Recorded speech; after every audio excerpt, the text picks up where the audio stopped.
আসসালামু আলাইকুম। আজকে আমি দোসা দিয়ে রোল তৈরি করলাম।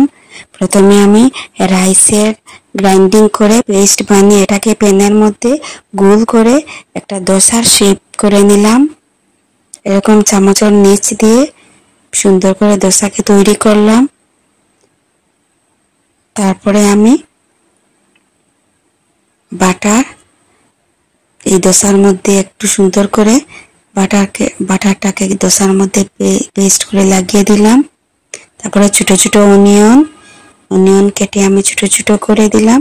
ক্যাপসিকাম দিলাম, ক্যাবেজ একটু ছোট ছোট করে দিয়ে দিলাম, একটু টমেটো দিয়ে দিলাম। এটা অনেক স্বাদ বাড়ে।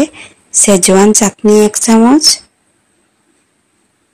টমেটো কেচাপ 1 চামচ,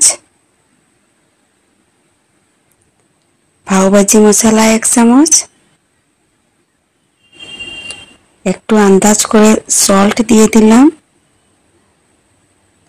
তারপরে এই দোসার মধ্যে এটাকে আমি 5 মিনিটের মতন সময় এটাকে আমি রেখে এই দোসার মধ্যে সুন্দর করে পেস্ট করে এটাকে লাগিয়ে দিলাম।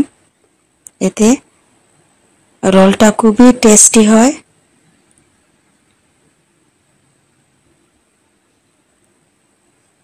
পাঁচ মিনিট এরকম হওয়ার পরে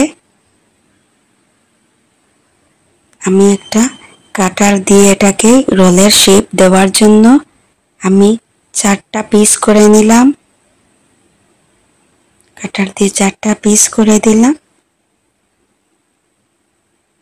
তারপরে একটু চিজ আমি দিয়ে দিলাম। তারপরে এইটাকে আমি সুন্দর করে রোল করে নিলাম।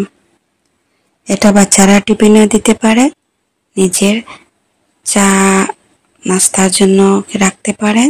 এটা খেতে খুবই পছন্দ করবেন, খুবই স্বাদ।